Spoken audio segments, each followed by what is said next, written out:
मंत्र पाठ। ओम सहना भवतु सहनौ भुनक्तु सह वीर्यं करवावहै तेजस्विनावधीतमस्तु मा विद्विषावहै। ओम शांति शांति शांति। काशिका की 152वीं कक्षा,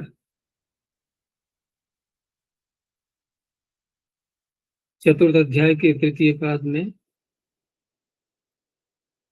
133 सूत्रों तक हो चुका है।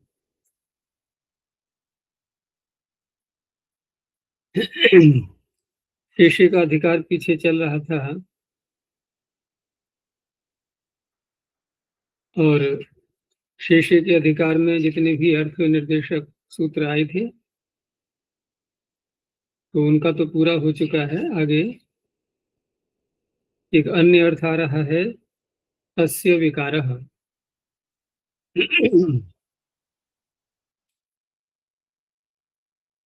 तो वृत्तिकार कहते हैं कि तस्य इति षष्ठी समर्थात् विकारः इत्येतस्मिन् विषये यथा विहितं प्रत्ययो भवति।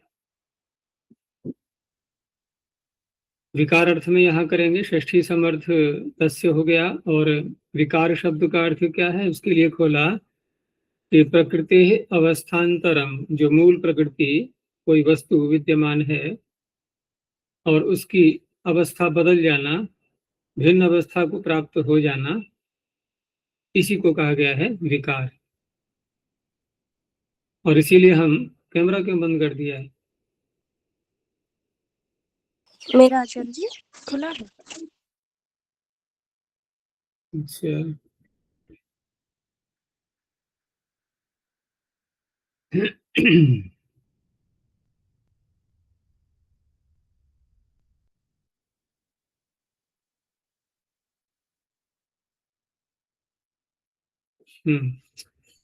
तो इसीलिए हम सृष्टि को भी विकार कहते हैं, क्योंकि जो सत्व रजस तमस साम्य अवस्था में थे वो मिथुन अवस्था में आ गए। अवस्थांतर हो जाना, जो मूल अवस्था है उसमें कुछ परिवर्तन होकर के दूसरी अवस्था में आ जाना, बस इसी का नाम विकार है। विकार को यहाँ निंदनीय अर्थ में नहीं लेना है कि जो चीज बिगड़ जाती है उसको भी हम कहते हैं विकार पैदा हो गया इसमें। किसी खाद्य वस्तु में कह सकते हैं, मनुष्य में भी कहते हैं कि बहुत विकार उत्पन्न हो गए हैं, मन में विकार आ गए हैं, तो वहां तो निंदनीय अर्थ में है। लेकिन यहाँ तात्पर्य है कि अवस्था बदल जाना, अवस्थांतर हो जाना, वही विकार है।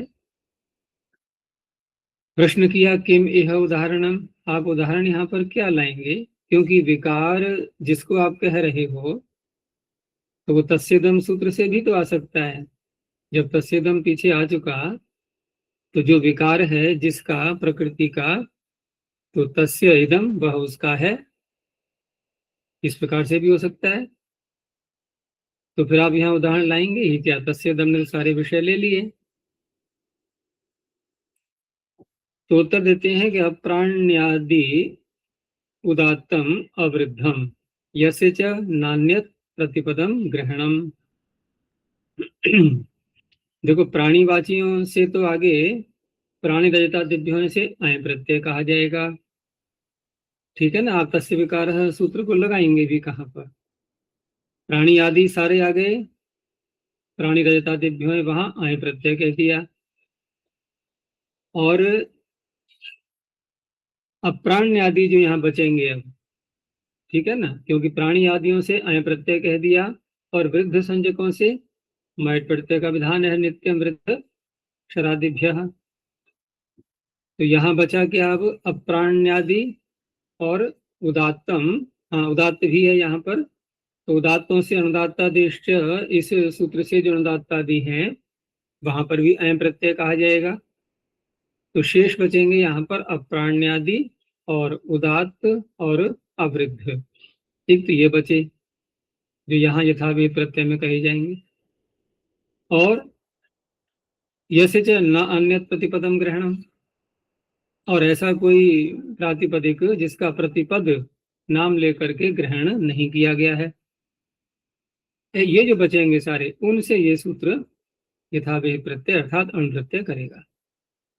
तो उदाहरण दिया अश्मनो विकार आश्मः, ऐसे ही आश्मन, अब यहाँ पर विकल्प से दिया गया है अश्मनो विकार, तो यहाँ पर टीलोप जो है ना, जैसे कि अश्मन शब्द से हमने प्रत्यय किया तो टीलोप करने के बाद तो बनेगा आश्मः, और जिस पक्ष में टीलोप नहीं करेंगे तो उस पक्ष में बनेगा आश्मनः। इसलिए आगे कहा है कि अश्मनो विकारः इति टीलोपः पाक्षिकः, पाक्षिक माना गया है यहाँ पर, अर्थात वैकल्पिक माना गया है। ऐसे ही भस्मन शब्द से यहाँ तो नित्य ही निषेध हो जाएगा, तो भास्मन मृत शब्द से मृत्तिका, मृत्तिका शब्द से मार्तिका। तो ये जो शब्द यहाँ दिए हैं इन्होंने, तो आद्युदात्त यदि हम इसको लेते हैं तो ये नित स्वर से, क्योंकि मनन प्रत्यांत अश्मन शब्द भी है, अश्मन शब्द या भस्मन शब्द आदि जो आते हैं ये मनन प्रत्यांत होने से नित्यादि नित्यम से आयुक्त कहलाएंगे। और मृत शब्द से भी उनादि कोश में सूत्र आता है, कौन सा है? मृदस्तिकन, मृदस्तिकन जी मृतिका। तो तिकन प्रत्यय नित है, तो नित होने से ये भी आयुक्त हो जाएगा, तो मृतिका शब्द बनेगा उससे। एक प्रश्न यहाँ ये उठाते हैं कि आपने तस्य विकार में तस्य ग्रहण किया है, और पीछे से क्या अधिकार चल रहा था पिछले सूत्रों में? वहां क्या अधिकार चल रहा था? तस्य तस्य तो तस्य तो आ ही रहा था पीछे से, तो तस्य प्रकरण है, तस्य का ही तो प्रकरण चल रहा है। और तस्य इति पुनर्वचनम, फिर भी आपने पुनर्वचन किया तो निरर्थक जैसा लग रहा है। तो का निरर्थक की बात नहीं है, वहां तस्य के साथ में शेष सूत्र जुड़ा हुआ था, और यहाँ हम उससे बाहर निकलने का प्रयास कर रहे हैं। ठीक है ना, शेष अर्थ में नहीं लेने हैं, उन अर्थों में जो विधान किया गया वो तो रहेगा ही, लेकिन उन अर्थों से भिन्न हम यहाँ पर लेना है जो कि पिछले सूत्रों से नहीं होंगे। अब जैसे विकार अर्थ को यहाँ लिया, तो विकार अर्थ में जो शेषे के अधिकार में सूत्र हैं राष्ट्रावार आदि, वो विकार अर्थ में नहीं लगेंगे, बस ये तात्पर्य है। तो तस्य इति पुनर्वचनम शैषिक निवृत्त्यर्थम, विकारावयवयोर घातयो न भवन्ति। यहाँ सूत्र तो तस्य विकारः है, लेकिन अवयव भी साथ में ले लिया है, क्योंकि अगला ही सूत्र रहा है अवयवेच प्राण्यौषधि वृक्षेभ्यः, वो भी यथाविहित प्रत्यय करता है। तो विकार और अवयव अर्थ में घ आदि प्रत्यय जो पीछे कहे गए हैं वो नहीं होंगे, नहीं होंगे तो हल का विकार क्या कहलाएगा? फिर यहाँ पर हालह, हल सीराठक का उदाहरण दे रहे हैं ये, यहाँ तो घादय कह करके घादी कह करके सारी प्रत्यय ले लिए उन्होंने, लेकिन हल और सीर शब्दों से हल सीराठक से ठक कहा गया था, तो वो ठक विकार और अवयव अर्थ में नहीं होगा, तो वहां क्या होगा? फिर वहां अण आएगा यथाविहित में, तो हल से हालह बन जाएगा, सीर से सहीरह बन जाएगा। आगे अवयवे च प्राण्यौषधि वृक्षेभ्यः, यहाँ तीन प्रकार के शब्द और ले लिए गए, प्राणी, औषधि और वृक्ष, और हैं ये भी विकार ही, लेकिन विकार भी हम दो तरह से ले सकते हैं। एक तो किसी वस्तु का विकार हुआ और फिर विकार का विकार हुआ, तो विकार का विकार क्या बन जाता है? एक प्रकार से अवयव बन जाता है, ठीक है ना, तो ऐसे लेना है यहाँ पर। तो प्राणी, औषधि और वृक्ष, ये जो शब्द हैं प्राणीवाची, औषधिवाची, वृक्षवाची, इनके जब प्रत्यय किए जाएंगे तो अवयव और विकार अर्थों में। अब प्रश्न ये उठ रहा है कि अवयव और विकार, आपने अवयव को अलग से लिया है तो वो भी उसका विकार ही बनेगा, यदि किसी का अवयव है तो विकार ही है वो, तो उस अर्थ में हो तो जाना था। तो अब ये सूत्र व्यर्थ होकर के नियम बनाता है, इस बात आगे बताएंगे अभी। तो पहले अर्थ देखते हैं कि प्राण्यौषधि वृक्षवाचिभ्यः शब्देभ्यः षष्ठी समर्थेभ्यः अव्यवै यथावेतम प्रत्ययो भवति। चकाराद विकारे च, विकार को पीछे से लिया ही गया है, विकार अर्थ में भी करेंगे ये। अब यहाँ पर प्राणीवाचियों से प्राणीरता दिभ्यों से अय प्रत्यय कहा जाएगा। तत्र प्राणिभ्यो अयम वक्ष्यति, तो वहां पर कपोत से विकार है, कपोत प्राणीवाची है, तो तस्य विकारः अवयवो वा कापोतः मायूरः तैत्तिरः, ये अय प्रत्यय हो गया। ऐसे ही औषधिवाचियों से भी, तो मूर्वा से मोर्वम कांडम, मोर्वम भस्म। वृक्षवाचियों से कारिरम कांडम, अब यहाँ साथ में देना पड़ रहा है उसको कि क्या वस्तु है जो अवयव के रूप में है, तो कारिरम कांडम और कारिरम भस्म, ये बने। अब जो बता रहे हैं कि नियमार्थ क्या है ये, तो उत्तर दिया कि इत उत्तरे प्रत्ययाः प्राण्यौषधि वृक्षेभ्यो विकारावयवयोर भवन्ति। तो यहाँ से आगे के जो प्रत्यय कहे जाएंगे अब, और ये दोनों सूत्र चलेंगे आगे, तस्य विकारः भी जाएगा, ये भी जाएगा। तो प्राणी, औषधि और वृक्ष, जब इस प्रकार के शब्द आएंगे इनको कहने वाले, तो वहां तो जो भी प्रत्यय का विधान किया जाएगा वो विकार में भी होगा और अवयव में भी होगा। और जो प्राणी, औषधि, वृक्षवाचियों से अतिरिक्त जो भिन्न शब्द आएंगे, तो अन्येभ्यस्तु विकार मात्र, ठीक है ना, वो विकार मात्र में ही अर्थ होगा। तो ये इससे नियम निकला है यहाँ।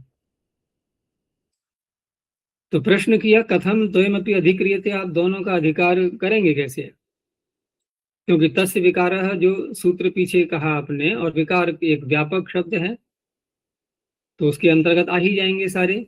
तो तस्य विकारः और अवयवी च प्राण्यौषधि वृक्षेभ्यः, दोनों का अधिकार किस प्रकार से, या यूं कह सकते हैं कि आपको करने की आवश्यकता ही क्या है, क्योंकि जो अवयव है विकार में ही आ जाएगा, ग्रहण हो जाएगा उसका, तो दोनों की ग्रहण करने की क्या आवश्यकता है।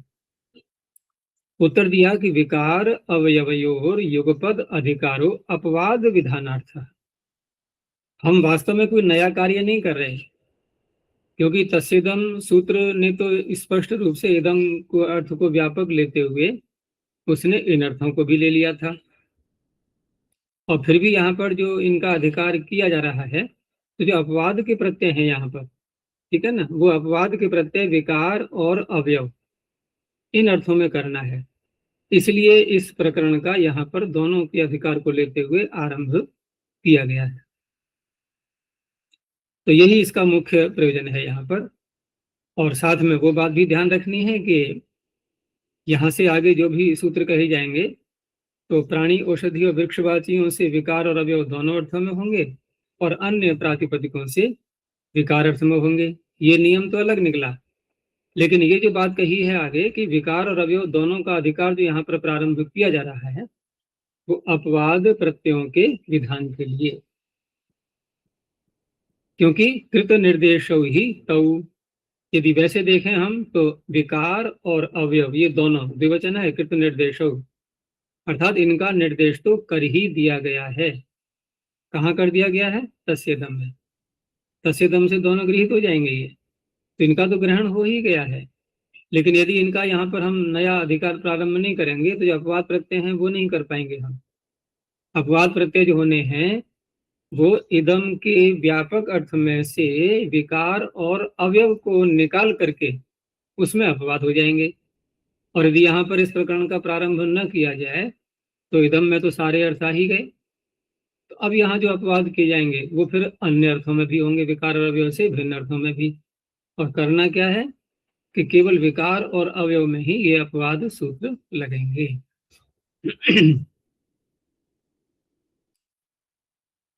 आगे बिल्वादिभ्यो,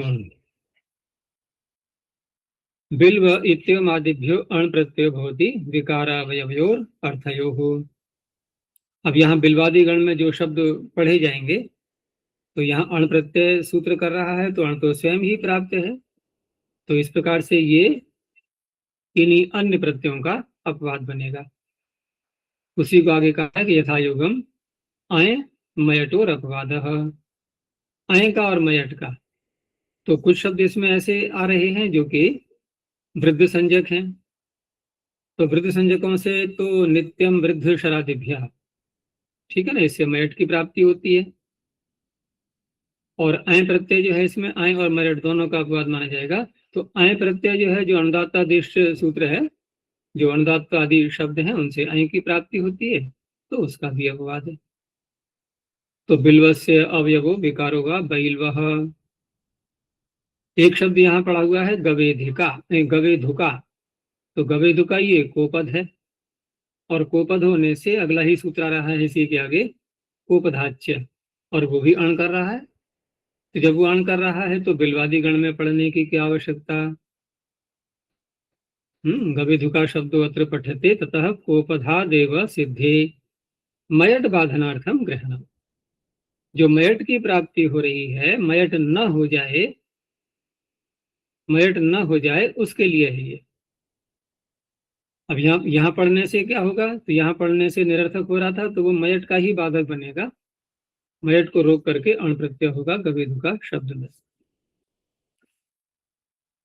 आगे दे दिया कोपधाच्य। तो ककारोपधात प्रातिपदिकात अण प्रत्यय होती यथा योगम विकारावयवयोर अर्थयोः। ये भी अय का अपवाद बनेगा, क्योंकि इसमें कुछ शब्द जैसे कि तर्कु ले लें हम, या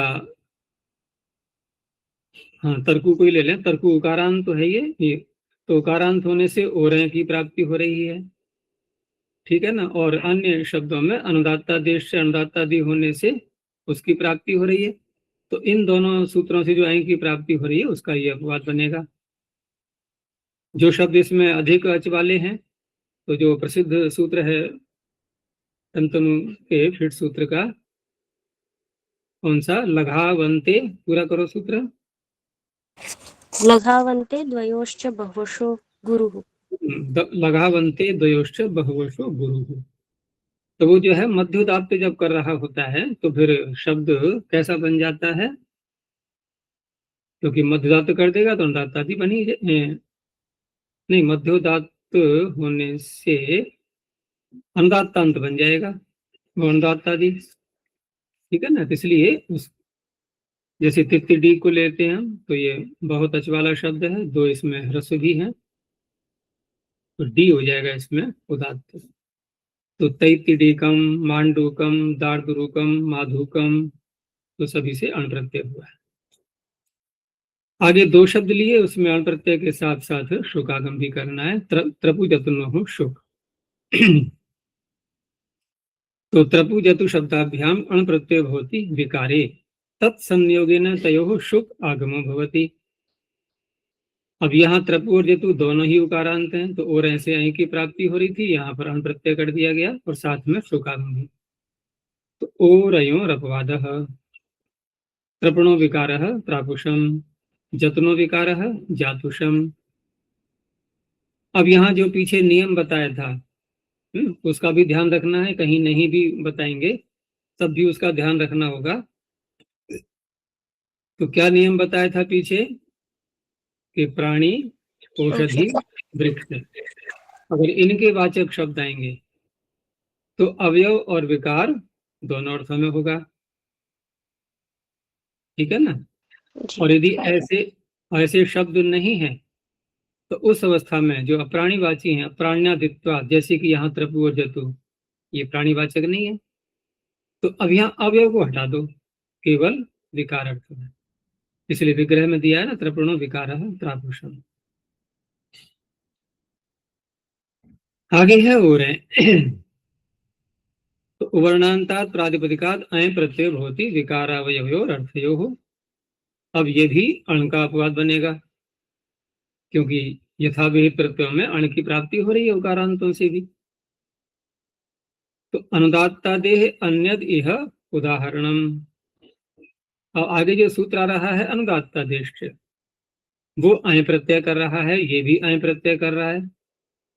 तो जो शब्द स्वभाव से अनुदात्तादि हैं, तो वहां तो अनुदात्तादेश से सूत्र ही अय प्रत्यय कर देगा।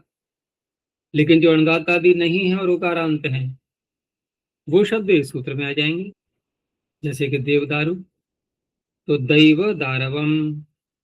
अब यहाँ पर जो देवदारू या भद्रदारू जो दो शब्द दिए इन्होंने, तो ये भी फिट सूत्र में फिर सूत्र में इनको आद्युदात्त किया गया है। तो आद्युदात्त होने से ये अनुदात्त आदि हो गए, नहीं अनुदात्त से भिन्न हो गए, अनुदात्त आदि से भिन्न हो गए। तो दैव दारवम भाद्र दारवम। अनुदात्त आदि अगले सूत्र में आ जाएंगे। अनुदात्ता देश्च अनुदात्ता देहि प्रातिपदिकाद अय प्रत्यय भवति विकारावयवयोर अर्थयोः अणुपवाद यथा विहित अणकापवाद दाधित्थम कापित्थम माहित्थम। अब यहाँ जो शब्द हैं ये दधित्थ, कपित्थ और महित्थ, तो सर्वत्र देख रहे हैं हम कि स्था धातु आ ही रही है, तो सुपिस्था से यहाँ पर क प्रत्यय कर लेंगे और विग्रह वैसी करेंगे सप्तमी मान करके, जैसे दधनी तिष्ठति, या कपि से करेंगे तो कपौ तिष्ठति। अब यहाँ पर जब मिश्र का इस प्रकार से विग्रह करेंगे तो उपपद समास भी होना है। तो उपपद समास होगा तो समास से जो समास का स्वर रहता है अंतोदात्त वो रहेगा। अंतोदात्त होने से बन जाएंगे ये अनुदात्त आदि। आगे पलाशादिभ्यो वा तो पलाशादिभ्यः प्रातिपदिकेभ्यो वा अय प्रत्ययो भवति विकारावयव अर्थयोः। तो पलाशादि गण में पढ़े हुए शब्दों से विकल्प से अय प्रत्यय की प्राप्ति होगी। अब यहाँ कुछ शब्द जो अनुदात्त आदि हैं तो उनसे तो प्राप्ति में विभाषा मानी जाएगी, और जो अनुदात्त आदि नहीं है ऐसे शब्द यदि आ रहे हैं इस गण में तो वहां पर अप्राप्त विभाषा कहलाएगी। दोनों प्रकार की है। तो पालाशम खादिरम यावसम उभयत्र विभाषेयम। कैसे कि पलाश, खदिर, शिंशपा स्पंदनानाम अनुदात्तादित्वात् प्राप्ति। तो इन शब्दों में प्राप्त विभाषा, क्योंकि ये सारे अनुदात्त आदि हैं, अनुदात्त आदि हैं तो हम प्रत्यय देख करके, जैसे कि यहाँ कुछ शब्द खदिर इत्यादि, खदिर ही है इसमें, तो ये तो हम किरच प्रत्यांत मानेंगे तो चितः से अनुदात्त रहेगा। उसमें जो उणादि सूत्र में दिया है ना, महान निपातन से अजिर शिशिर शिथिल स्थिर स्थिर स्थविर खदिराह, तो खदिर शब्द भी वहां पड़ा हुआ है। और उसमें निपातन से किरच प्रत्यय ही माना गया है क्योंकि ऊपर से किरच की अनुवृत्ति आती है। बाकी जो शब्द है जैसे शिंशपा है, ये पकारांत होने से वो शिंशपा, हाँ इसमें जो उन्होंने सूत्र दिया है फिर सूत्र का पांता नाम गुरुवादी नाम, आदि में गुरु होना चाहिए। और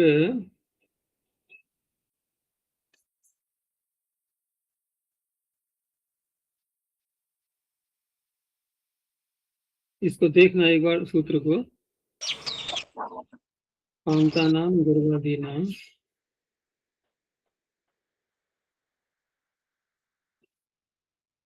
या तो पोपद माना जाएगी। पांत शब्द से यहाँ क्या लिया है हमने, तो कहने का तात्पर्य इस सूत्र से इन्होंने इसको मध्योदात्त माना है तो अनुदात्त आदि हो गया। ऐसे ही अन्य कोई शब्द है जो कि अनुदात्त आदि नहीं है तो वहां पर अप्राप्त विभाषा हो जाएगी। इसमें दिया है इन्होंने न्यास में अर्थ पांतादि नाम गुरुवादी नाम सूत्र का कि पा शब्दांता नाम, अच्छा पा शब्द को लिया है, पांता नाम पकारांत नहीं, पा यानी पकार आकार दोनों मिला करके। तो इस तरह से मध्योदात्त तो कौन सा बनेगा इसमें, शीर्षपा में श बनेगा, श में इस तरह से। आगे है शम्याष्टलय। शमी वृक्ष होता है तो शमी शब्दात् तलय प्रत्यय भवति विकारावयव अर्थयो। अब ये अय का अपवाद बनेगा क्योंकि शमी शब्द ये नीश प्रत्यांत मानते हुए, ठीक है ना, तो नीश प्रत्यांत यानी गौरादि गण में मान करके शीत गौरादि भ्युष से नीश प्रत्यय करके, तो अयोपवाद शामिलम भस्म शामिली श्रुक, तो टलय का क्या बचेगा ल, तो ल बचेगा तो शमी का तो शमी ही रहेगा, उसमें यस्यति आदि कुछ लगा नहीं सकते, आदियत की वृद्धि करके शामिलम भस्म और शामिली स्रुत, स्त्रीलिंग में शामिली टिप होने से, टिढ़ाने से फिर ङीप हो जाएगा। मयड वैतयोर भाषायाम अभक्ष्याच्छादनयोः, यहाँ पर अभक्ष्य यानी कि भक्ष्य और आच्छादन, तो भक्ष्य आच्छादन का द्वंद्व करने के बाद नए समास करेंगे, तो सूत्र का अर्थ बन जाएगा कि भक्ष्य और आच्छादन ऐसे पदार्थ न हो जो खाने योग्य हो या बिछाने योग्य हो, ओढ़ने योग्य वस्त्र के रूप में, उनसे भिन्न यदि कोई पदार्थ है तो विकार और अवयव अर्थ में, और वो भी केवल भाषा में अर्थात लोक में विकल्प करके मयट प्रत्यय हो जाएगा। अब एतयोः शब्द यहाँ बोला गया है, तो एतयोः शब्द से हम क्या लेंगे प्रसंगानुसार, इन दोनों अर्थों में वो दो अर्थ कौन से हैं, विकार और अवयव, तो विकार अवयव की तो अनुवृत्ति आ ही रही है, विकार अवयव की तो आ ही रही है ना, एतयोः तो निरर्थक हो रहा है, तो उसके विषय में आगे बताएंगे अभी। पहले अर्थ देखते हैं कि प्रकृति मात्राद वा मयट प्रत्ययो भवति, भक्ष्याच्छादन वर्जितयोर विकारावयवयोर अर्थयोः भाषायाम विषय यथायथम प्रत्ययेषु प्राप्तेषु, प्रत्यय जो अन्य प्राप्त हो रहे हैं यथायथ उनको बाध करके विकल्प करके यहाँ पर मयट प्रत्यय हो जाएगा, तो दूसरे पक्ष में फिर जो अन्य प्रत्यय हैं वो भी हो जाएंगे, जैसे अश्मन शब्द से लिया तो अश्वमयम नकार का लोप हो जाएगा बाद में नलोप प्रातिपदिकांत से, और जिस पक्ष में मयट नहीं होगा तो आश्मनम। ऐसे ही मूर्वमयम अथवा मौर्वम भाषायामिति किम, तो वेद में कहीं पर प्रयोग मिलता है बिल्व शब्द से दिया है इन्होंने या खद्र शब्द से, तो बैल्वः खाद्रो वा यूपः स्यात्, तो यहाँ पर बिल्व और खद्र से यहाँ मय प्रत्यय का प्रयोग नहीं मिलता है। अभक्ष्याच्छादन वृत्ति किम, अजय जी भाषा से भिन्न का अर्थ केवल वेद संहिता ही न लेकर के ब्राह्मण ग्रंथ आदि ले जाएंगे। हाँ तो उनका भी प्रयोग मिलता है ना, तो ये वहीं का उदाहरण कहीं मिलेगा ये, क्योंकि बैलवह खाद्र व यूपः स्यात्, क्या मंत्र ऐसा होता है, कभी मंत्र की रचना दिखाई दे रही है ये तो वाक्य जैसा लग रहा है ना, जैसे हम वाक्य बोलते हैं, कोई बात समझाते हैं किसी के लिए, कहीं का कोई प्रसंग आ रहा है, तो ये ब्राह्मण ग्रंथों के ही वाक्य कहलाए जाएंगे कि युद्ध कैसा होना चाहिए यज्ञ में, यागों में, कि बैल या खाद्र नहीं, बैलों का या खद्र का बना हुआ होना चाहिए, ये कोई मंत्र नहीं है, इसलिए भाषा से जब भिन्न लेंगे तो वहां उसको भी ग्रहण कर लेते हैं। अभक्ष्याच्छादन ऋति के मुद्ग से बना हुआ जो सूप है, तो वो तो फिर मौदगह ये खाद्य पदार्थ हो गया, भक्ष्य हो गया, इसलिए मौदगह सूप है, यहाँ भी मयट नहीं होगा। ऐसे ही आच्छादन में ले लिया कार्पासम, कार्पास से बना हुआ, इसलिए कार्पासम, यहाँ भी मयट नहीं होगा। अब जो मैं कह रहा था प्रश्न यह है कि एतयोः शब्द कहने की क्या आवश्यकता है, एतयोः इति किम अनेन, ये किस लिए, या बता, जबकि विकारावयवौ प्रकृतौ एव, प्रकृत था अनुवृत्ति से आ ही रहे हैं, तो अब उसका उत्तर देते हैं कि ये विशेष प्रत्यय, यहाँ जो विशेष प्रत्यय कहे गए हैं, जैसे कि उदाहरण दिया कि प्राणी रजता दिभ्यों, प्राणीवाचियों से और रजतादियों से अय प्रत्यय का विधान किया गया, इत्येवम् आदयः तद विषये भी यथा स्यात्, क्योंकि शब्द बोला है निरर्थक हो गया, निरर्थक होकर के अब उससे कुछ अन्य ही अर्थ निकाला जाएगा, तो अन्य अर्थ क्या निकाला जाएगा कि हमने जब कहा कि इन अर्थों में, तो अनुवृत्ति तो आ ही रही है, लेकिन यहाँ पर जो विशेष प्रत्यय कहे गए हैं प्राणी रजतादि से, जैसे कि कहा गया अयं प्रत्यय, तो वहां पर भी ये सूत्र विकल्प करके मयट प्रत्यय का विधान करेगा, बस ये तात्पर्य है। तो तद विषय भी यथास्या, जैसे कपोतमयम, यहाँ मयट प्रत्यय हो गया, और अय प्रत्यय करेंगे तो कापोतम, ऐसे ही रजतादियों में लोह शब्द पड़ा हुआ है तो लोहमयम और लौघम, तो इनमें भी ये प्रत्यय प्रवेश कर जाए इसलिए। क्योंकि अनावश्यक हो गया यहाँ एतयो शब्द, तो अनावश्यक होने से इसका फिर अन्य ही अर्थ निकाला जाएगा, तो अपवाद विषय में जाकर के लगेगा फिर ये। आगे है नित्यम वृद्ध शरादिभ्य। अब यहाँ वा कहा गया था, यहाँ नित्य हो गया, तो भाषायाम अभक्ष्याच्छादनयोः, ठीक है ना, ये पीछे से ले लेंगे इत्येव। अर्थ बनेगा कि वृद्धेभ्य, वृद्ध संज्ञकों से, और प्रातिपदिकेभ्य शरादिभ्यश्च, लेकिन साथ में अभक्ष्य और इनकी भक्ष्य और आच्छादन से रहित, अभक्ष्याच्छादन और विकारावयव भाषायाम विषय नित्यम मयट प्रत्ययो भवति। तो वृद्धों में जैसे आम्र शब्द है, शाल शब्द है, शाक है इत्यादि, तो यहाँ नित्य ही मयट प्रत्यय हो जाएगा भाषा में, और ये भक्ष्य या आच्छादन है नहीं। आम्रमयम, शालमयम, शाकमयम।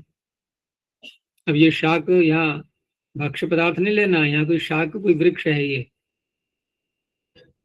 ये वो शाक नहीं जो सब्जी खाते हैं हम। ऐसे ही शरादियों से शरादिभ्य शरमयम, दर्भमयम, मृण्मयम, तो ये भी सब पदार्थ ऐसे ही हैं, ना भक्ष्य है ना आच्छादन है। आगे प्रश्न किया कि पीछे आपने वा बोला और यहाँ आप सूत्र बना दो केवल वृद्ध शरादिभ्य, तो पिछले सूत्र से जब मेट हो ही रहा था विकल्प से, और फिर भी आपने वृद्ध शरादियों को अलग से बोला, तो सेम ही अर्थ निकल आएगा कि आप यहाँ पर नित्य कहना चाह रहे हो।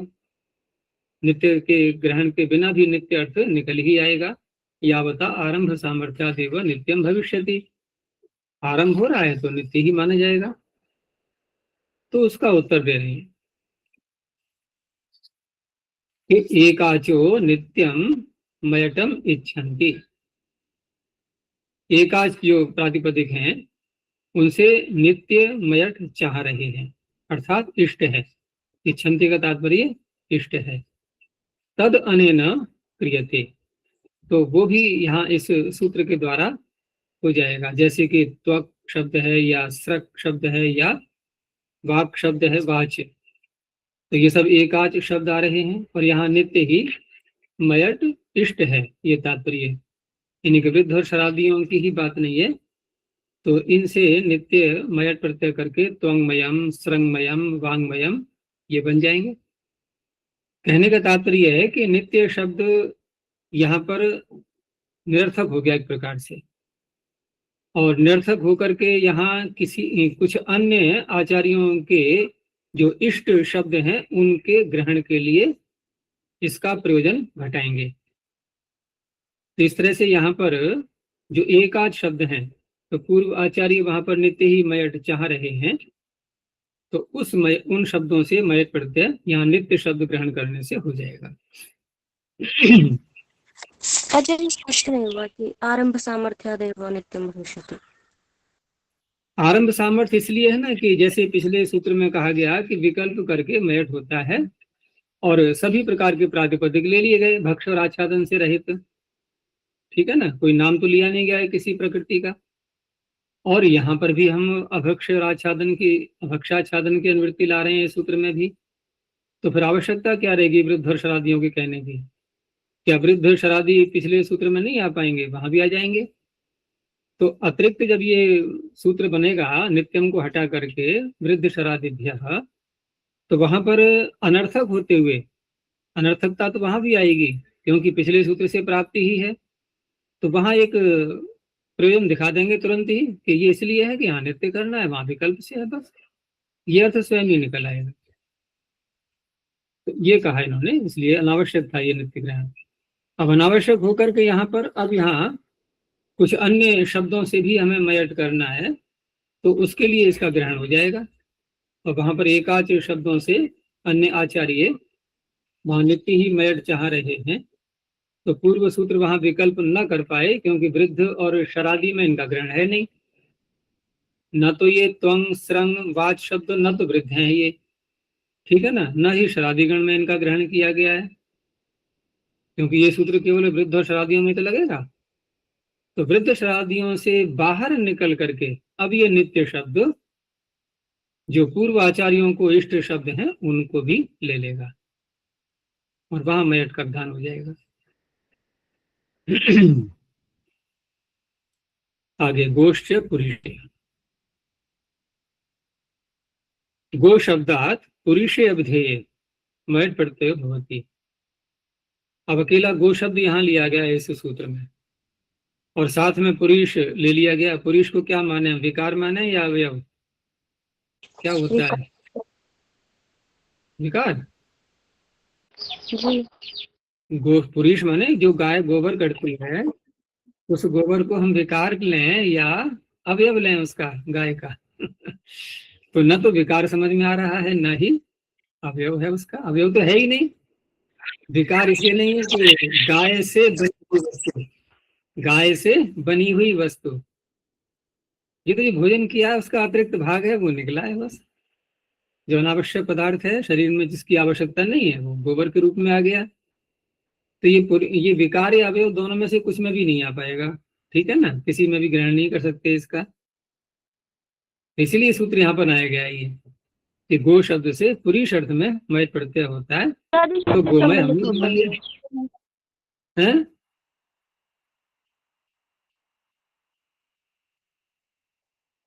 कनेक्शन ढीला हो रहा है अच्छी में।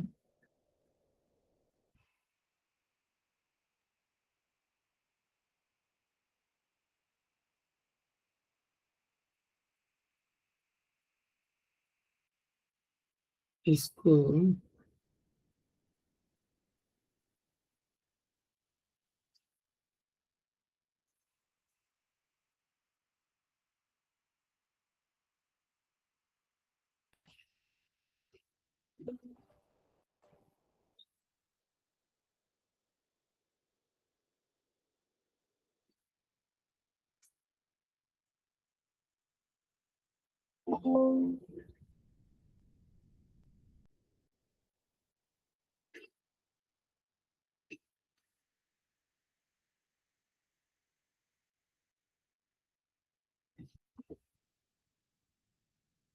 अब देखो आवाज आ रही है देव?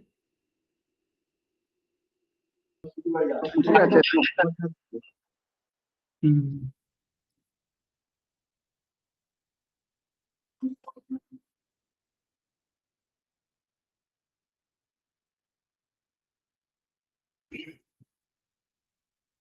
क्यों तेजस्विनी कट गया कनेक्शन? जी, आपकी बात कट रही थी। अच्छा, अब कैमरा खोलो, अब आ खुला हुआ है? जी, अब आ रहा है। ठीक है। अच्छा जी, पूछ तो रही गो थी कि शब्द दुग्धादि फिर गोविकार में सम्मिलित नहीं होगा? ये मैंने कब कहा था? केवल पुरुष की चर्चा हो रही है ना, कि तो फिर पुरुष जो पुरुष की है बात ये नहीं गाय कर का सकते विकार हैं। या अवयव नहीं है।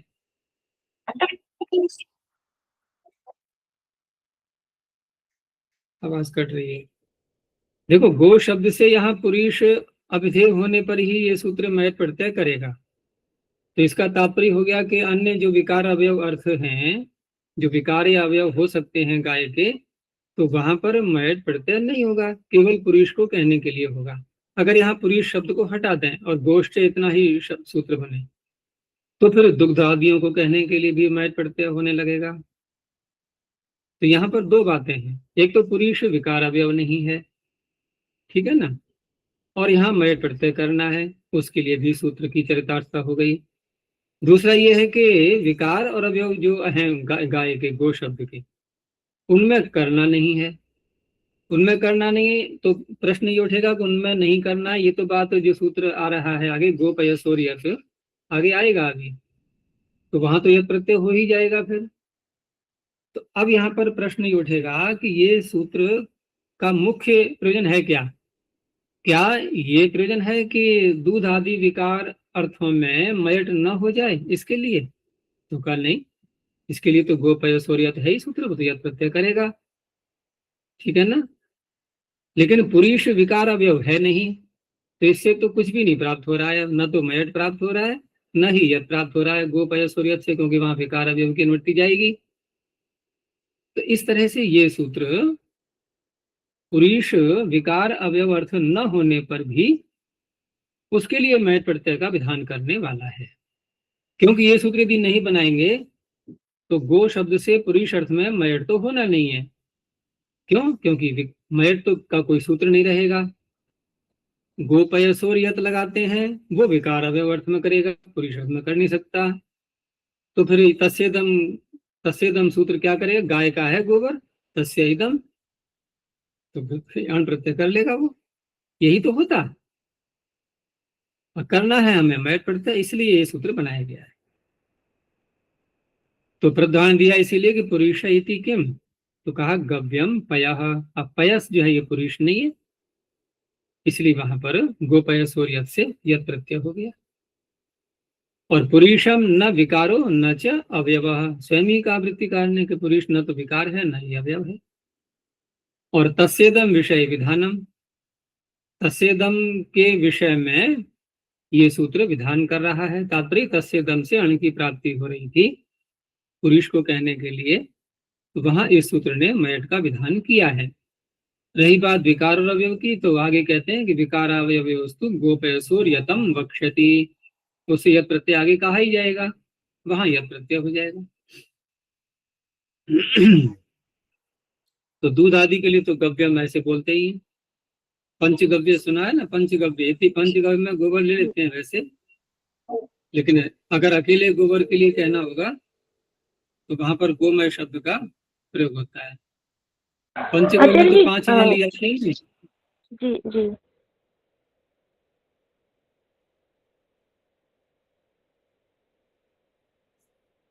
क्या?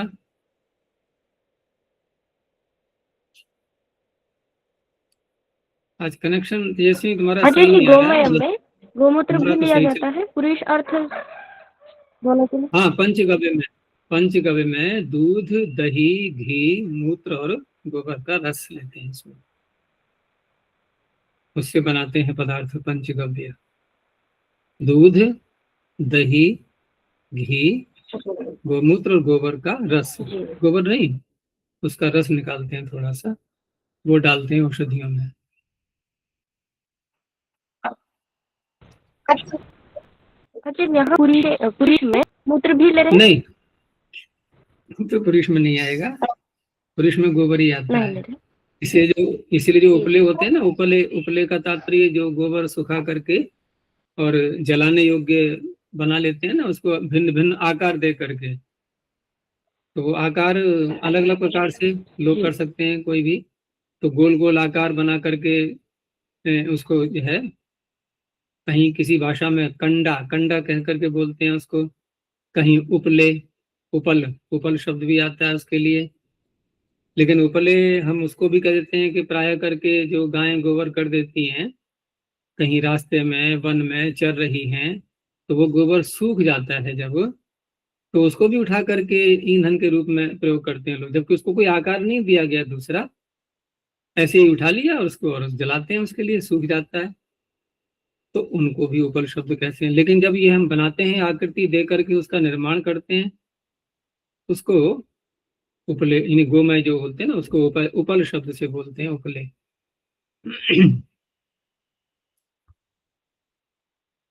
तो ये हो गया गोष्ठ पुरुष है। आगे है पिष्टाच्य। अब पिष्ट शब्द अलग है ये।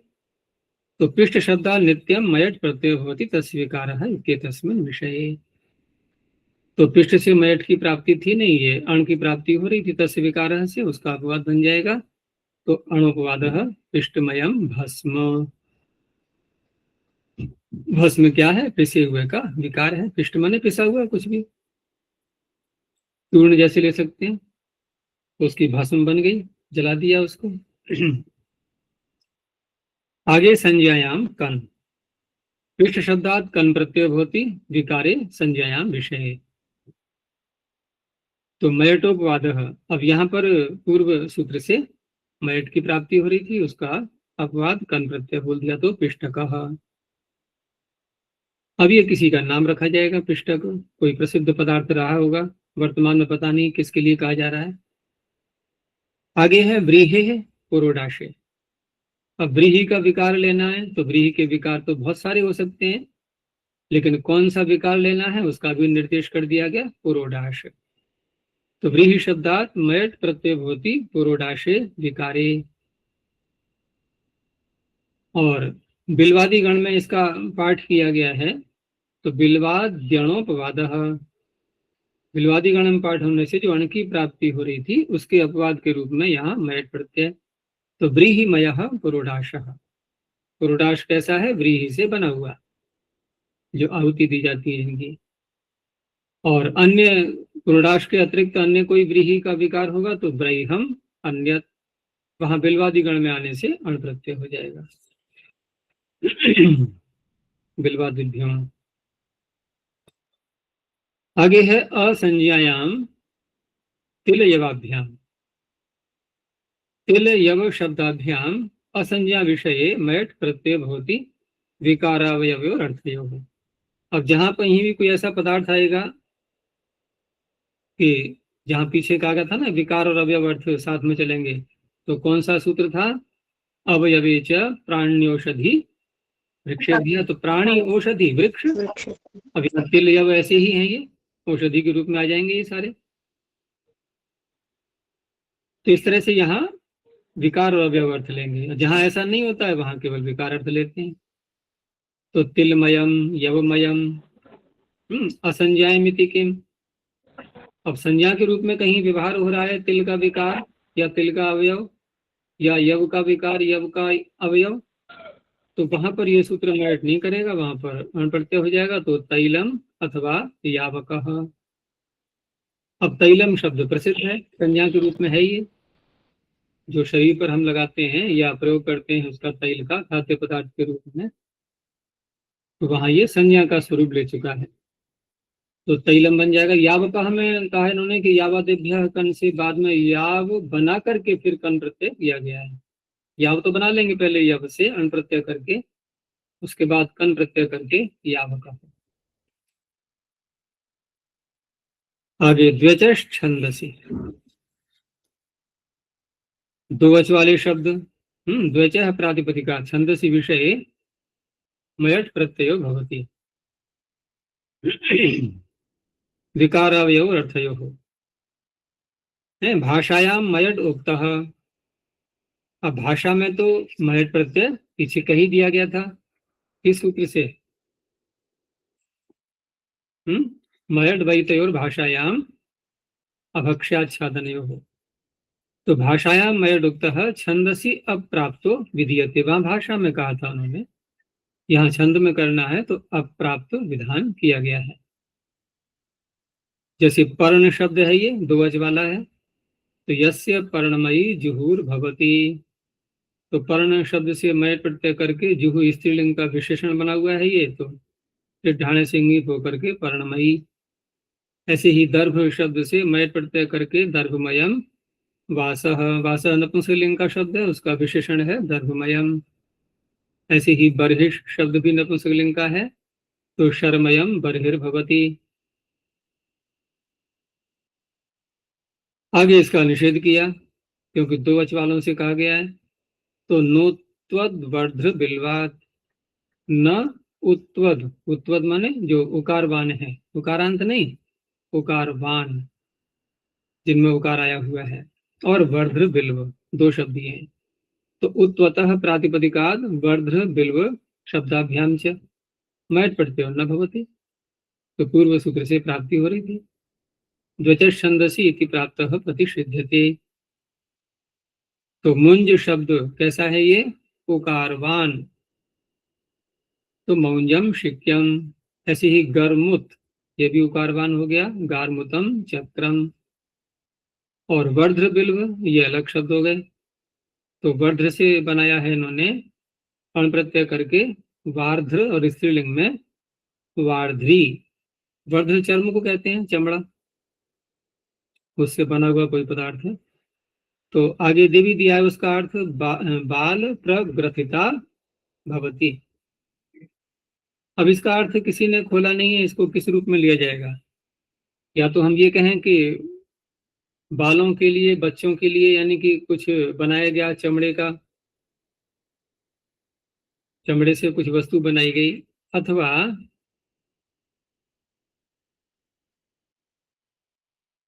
बस यही अर्थ निकल सकता है, और तो कोई लगता नहीं है यहाँ पर, क्योंकि विकार है ये तो स्पष्ट है ही, और वर्ध चमड़े को कहा जाएगा, तो चमड़े से बना हुआ कुछ पदार्थ है जो कि बालों के लिए अर्थात बच्चों के लिए बनाया गया है।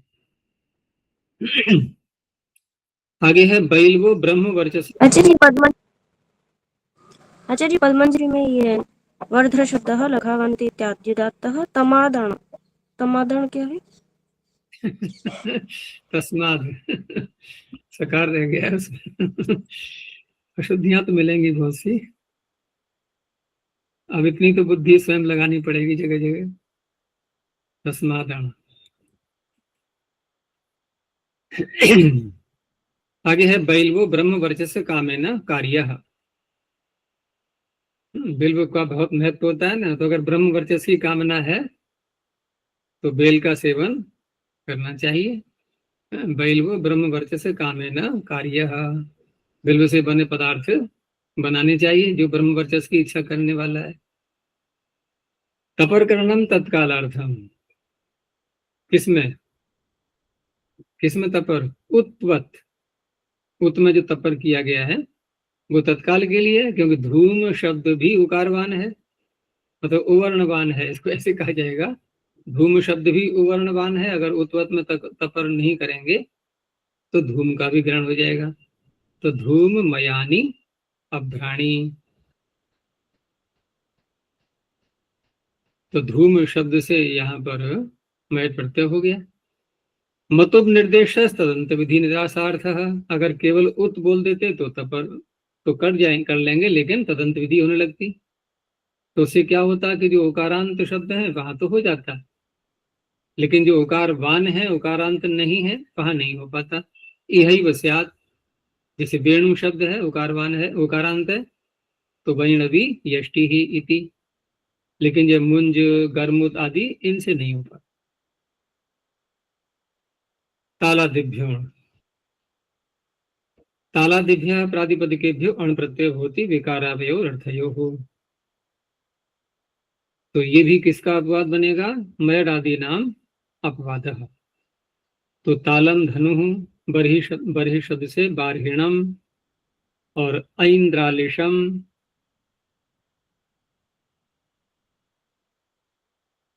तो तालादि गण में बारहिण शब्द है, ये बारहिण से बारहिणम और इंद्रालिश। ताला धनुषी जो दिया है इन्होंने गण सूत्र, तो यहाँ तालम धनु उदाहरण इसीलिए दिया था इन्होंने कि ताल वृक्ष का जो विकार है जिससे धनुष बनाया जाएगा, तो केवल धनुष को ही कहने के लिए यहाँ अण प्रत्यय होगा।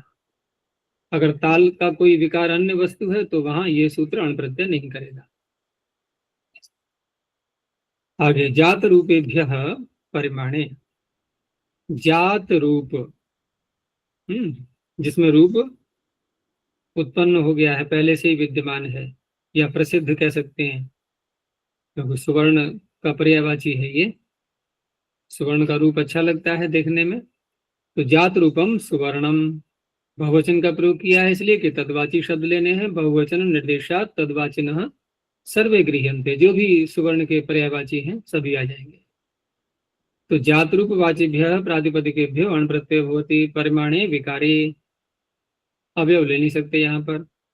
मैड आदि नाम अपवाद, मैड जो प्रत्यय प्राप्त हो रहा था या अन्य कोई प्रत्यय स्वर्णवाचियों से, उनका अपवाद बनेगा।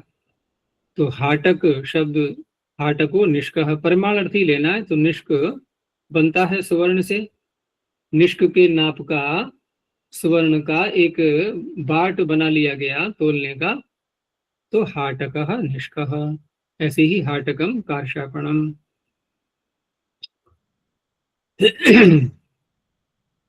और जात रूपम, जात रूप शब्द स्वयं भी तो है, तो जात रूपम, ऐसे ही तपन तापनीय, तो तापनीय से तापनीयम, तो सर्वत्र अण प्रत्यय हो गया। तापनीय इसलिए कहते हैं उसको क्योंकि तपा करके सुवर्ण में जो शुद्धियां हैं वो निकाली जाती हैं, तो वो भी उसी का पर्यायवाची है। परिमाण इति के, अब सुवर्ण से कोई वस्तु बनाएगी लेकिन परिमाणवाची यदि नहीं है तो उस अवस्था में जैसे कोई डंडा लाठी बना ली गई, तो यष्टि इयम हाटकमयी, अब इस समय तो सुवर्ण की यष्टि बनना बड़ा कठिन है, इतना महंगा सोना, उसकी एसटी कौन बना पाएगा। लेकिन प्राचीन काल में ऐसा नहीं था, सुवर्ण का बहुत प्रयोग होता था और न इतना कोई मूल्य था उसका। प्राणी रजता दिव्याय प्राणिवाचिभ्य प्रातिपदिकेभ्यो रजतादिभ्यश्च अय प्रत्ययो भवति विकारावयव अर्थयो अणादीनाम अपवाद। व्यापक सूत्र है ये, क्योंकि प्राणिवाची शब्द बहुत हैं, तो इस तरह से ये अय प्रत्यय कर रहा है, जो कि यथाविहित अण आदि के अपवाद हैं। आगे कहा कि अन्नदाता देह अय विहित एवं, जो अन्नदातादि शब्द हैं उनसे तो अय कर ही दिया गया, और यहाँ भी अय प्रत्यय कर रहे हैं, तो वो तो शब्द यहाँ नहीं लिए जाएंगे। फिर कौन सी ले जाएंगे कि परिशिष्टम इह उदाहरणम, जो अन्य बचे हुए हैं अनुदातादि नहीं है वो यहाँ ले ली जाएंगे। तो प्राणिभ्यस्तावत, तो कापोतम मायूरम तैतिरम, ये बन गए यहाँ पर। तो ये जो शब्द हैं सारे, तो लगावंते द्वयोश बहुश गुरु आदि जो सूत्र हैं फिर सूत्र के, उनके आधार पर देखा जाएगा। अर्थात अनुदात आदि नहीं होने चाहिए, बस ये है। अनुदात आदियों से तो अय प्रत्यय कर ही दिया गया है। रजतादियों में राजतम सईसम लौहम, रजतादिषु ये अनुदात्तादय पठ्यन्ते। अब रही बात, यहाँ पर भी कुछ अनुदात्तादि पड़े हैं रजतादि गण में, जैसे कि रजत कंटकार प्रभृतयः, तो उनसे तो अनुदात्तादि होने से अय प्रत्यय सिद्ध ही था। फिर भी यहाँ पर जो ग्रहण किया गया है रजतादि गण में, तो किस लिए है, मयट को रोकने के लिए। तेभ्यो अयि सिद्धे पुनर्वचनम मयट बाधनार्थम, तो केवल यहाँ पर अय प्रत्यय ही होगा, उनसे मयट नहीं होगा, जबकि मयट विकल्प से कहा गया है पीछे। आगे यतश्च तत्प्रत्ययात, अब ये जो सूत्र है इसमें तत्प्रत्यय जो शब्द आ रहा है, तो तत्प्रत्यय यहाँ पर तत् शब्द से किसको लिया जाएगा, तो सर्वनाम शब्द है, और प्रकरण के अनुसार पूर्व का परामर्शक होता है सर्वनाम। तो जो विकार और अवयव दो अर्थ पीछे कहे गए हैं, उन्हीं को ये तत् शब्द लेगा। तो तत् प्रत्यय अर्थात विकार और अवयव अर्थ में विहित प्रत्यय, उसके बाद फिर तदंत विधि कर लो। प्रत्ययांत यानी कि विकार अवयव अर्थ में विहित जो प्रत्यय किया गया है तदंत प्रातिपदिक, लेकिन वो विकार और अवयव अर्थ में जो प्रत्यय किया गया है उसका भी विशेषण दे दिया सूत्र में एक, कौन सा, इंगित, यानी ऐसा प्रत्यय हो विकार और अवयव अर्थ में जिसमें कि यकार अनुबंध भी हो साथ में। ऐसी प्रकृति से यहाँ पर अय प्रत्यय किया जाएगा। तो तदिति विकारावयव अर्थयो प्रत्ययमर्षः, अर्थ बनेगा इंगित यो विकारावयव प्रत्यय तदंतात प्रातिपदिका अय प्रत्यय होती विकारावयव इत्येव। अब इस तरह से यहाँ दो बार हमें बोलना पड़ेगा। एक तो पहले विकार अवयव अर्थ में कोई इंगित प्रत्यय किया गया, उसके पश्चात फिर उसका विकार और अवयव, नहीं विकार का विकार अवयव का अवयव, ऐसे प्रातिपदिक से फिर यहाँ पर अय प्रत्यय का विधान है। तो क्यों करना पड़ रहा है, क्योंकि मयट का पीछे विधान किया गया है, उसका अपवाद बनेगा। अब उदाहरण देख लो यहाँ पर कौन कौन से प्रत्यय आएंगे जो ईत हैं विकार अवयव अर्थ में। तो और ऐ से अय किया गया था, प्राणिदयता दिव्यों से अय किया गया था, पलाशा दिव्योगा से वही अय विकल्प से किया गया, शम्याष्टलय में टलय प्रत्यय ये भी ईत हो गया, प्राणिदयता दिव्यों ये ईत है, उष्ट्राद ये भी ईत है, एण्याठ है ये, बस यही सूत्र है। हाँ एक और कंसीय पर शब्योर अयं लुक्च, तो ये और अय वहां भी कहे गए हैं। इत्यते प्रत्याग्रियंते सारे गिना दिए इन्होंने। ऐसे जो शब्द बनेंगे इन सूत्रों के द्वारा फिर उसका विकार लिया जाएगा, विकार अवयव, वहां पर फिर अय प्रत्यय हो जाएगा। तो बताओ उसमें अंतर पड़ेगा, जो शब्द इसमें अय प्रत्यांत है, अगर वे है अथवा टले है, ठीक है ना, तब तो अंतर आएगा, या एण या ढय ढय प्रत्यय है। लेकिन जो शब्द अय प्रत्यांत है पहले से, और बाद में हमने अन्य विकार और अवयव को कहने के लिए फिर अय प्रत्यय किया, तो यह स्थिति से लगा करके शब्द तो वैसा ही रहेगा, लेकिन अर्थ बदल जाएगा। अब विकार का विकार अवयव का अवयव ऐसे अर्थ हो जाएगा। तो दैव दारवस्य, पहले देव दारू से बना लिया दैव दारव, फिर दैव दारव का भी विकार, तो दैव दारवस्य विकारो अवयवो वा दैव दारवम, अब भी शब्द वैसा ही रहा। ऐसे ही पहले बना लिया दाधिथ, दधिथ शब्द से, फिर दाधिथस्य विकारो अवयव वा दाधिथम। ऐसे ही पलाश से बना लिया पालाश, तो पालाशस्य विकारो अवयव वा पालाशम। ऐसे ही शामिल बना लिया, शम्याश्लय से शमी शब्द से शामिल, फिर शामिल से विकारो अवयव वा शामिलम। ऐसे ही कपोत से कापोत और कापोत से कापोतम। उष्ट्र शब्द से औष्ट्रक, वहीं प्रत्यय करके उष्ट्राद वहीं, और फिर औष्ट्रकस्य औष्ट्रकम। ऐसी एण्याढ है, एणी से एणेय बना लिया अणेय, अणेयस्य अणेयम। ऐसे ही कांस्यस्य कांस्यम, पार्शवस्य पार्शवम। ईत इति किम, अब बिल्व से बैल्व बनाया गया है लेकिन यण प्रत्यांत है, तो यहाँ अय प्रत्यय नहीं करेंगे, अमयट हो जाएगा, तो बैल्व मयम। तत्प्रत्यादिति किम, विकार अवयव अर्थ वाला ही प्रत्यय लेना है हमें। ये तो विदादिभ्यो से अय प्रत्यय किया गया विद शब्द से, लेकिन वो न तो विकार अर्थ में है न ही न अवयव अर्थ में है। तो उसका जब विकार होगा अवयव, तो वैदमयम, यहाँ मयट प्रत्यय हो जाएगा। कृतवत परिमाणात, अब जो परिमाणवाची प्रातिपदिक हैं और उनसे विकार अवयव अर्थ में यदि प्रत्यय करना है, तो किसी अन्य प्रत्यय का नाम न लेकर के सीधा कह दिया कि कृत अर्थ में जो आगे हम प्रत्यय विधान करेंगे 5वें अध्याय में, वही प्रत्यय परिमाणवाचियों से विकार अवयव अर्थ में भी हो जाएंगे। ये सूत्र का तात्पर्य है। और कोई प्रत्यय नया नहीं करना है हमें, यहाँ पर उन्हीं प्रत्ययों को ले लेना है जो कृत अर्थ में किए गए हैं। तो कहाँ किए गए हैं बता रहे हैं आगे कि प्राग वतिष्ठ इत्यतः आरभ्य कृताद्यर्थे ये प्रत्ययाः परिमाणाद् विहिताः ते विकारे अतिदिश्यन्ते। अतिदेश का तात्पर्य उसके समान प्रत्ययों का विधान करना। तो कृत आदि अर्थों में जो प्रत्यय किए गए हैं परिमाणवाचियों से, वही प्रत्यय विकार अर्थ में भी हो जाएंगे। परिमाणात् कृत एव प्रत्यया भवन्ति तस्य विकारः इत्येतस्मिन् विषये। अणादीनाम अपवाद, यदि यह सूत्र न होता तो तस्य विकारः से फिर यथा विहिते, यानी कि अण प्रत्यय का अधिकार चल रहा था वही हो जाता। यहाँ कृत आदि अर्थों में जो प्रत्यय किए गए वो हो जाएंगे। साथ में कहा कि संख्या अपि परिमाण ग्रहणे न गृह्यते, परिमाण शब्द के अर्थ में जो नाप तोल के शब्द आते हैं वो तो आ ही जाएंगे, साथ में संख्या भी परिमाण से गृहीत हो जाती है। यद्यपि संख्या कोई परिमाण नहीं बता रही होती, उसका भार इत्यादि नहीं बताती है वो, लेकिन फिर भी एक निश्चितता का बोध तो होता ही है। जब गिनती कर दी गई किसी वस्तु की, तो संख्या एक प्रकार से वो कितनी है इसका तो निश्चय करा ही देती है, तो उसको भी परिमाण अर्थ में ले लेते हैं।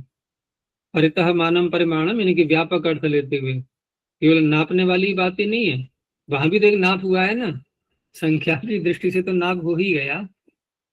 तो संख्या भी परिमाण ग्रहण गृह्यते न रूढ़ी परिमाण में, वह परिमाण शब्द रूढ़ी अर्थ में प्रसिद्ध है, जहां पर केवल उतना ही अर्थ न लेकर के संख्या को भी ले लेंगे। तो निष्कीर्ण कृतम नैष्किकम, अब ये तो बना लिया इन्होंने कृत अर्थ में दिखाने के लिए।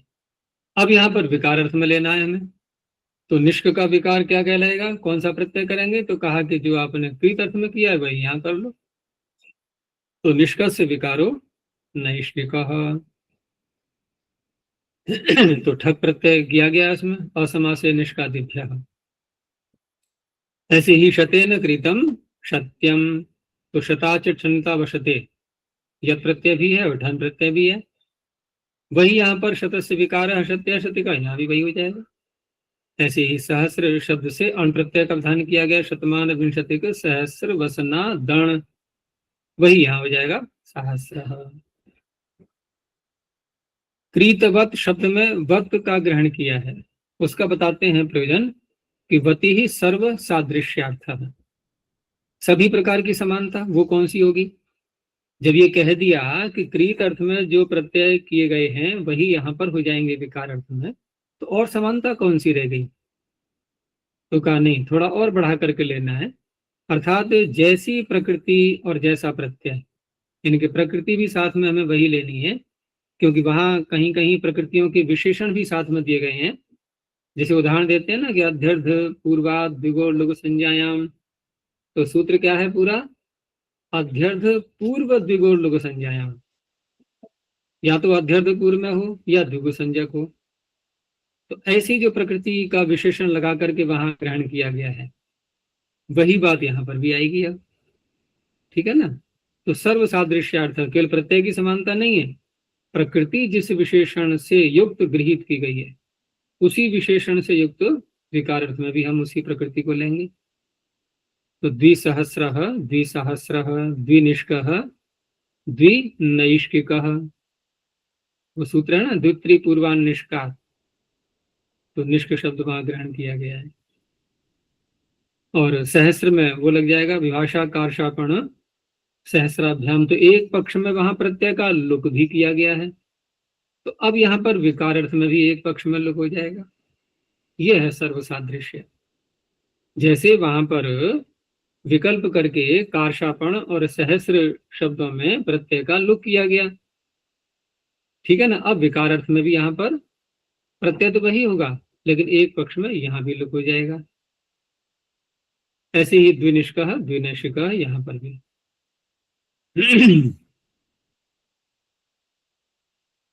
उसी के आगे है ये विभाषा कार्षापण सहस्राभ्याम, वही विभाषा की निवृत्ति आगे भी जा रही है जो त्रिपूर्वान्वेष का, तो वो भी विकल्प से लुक करता है प्रत्यय का। आगे उष्ट्राद वोय,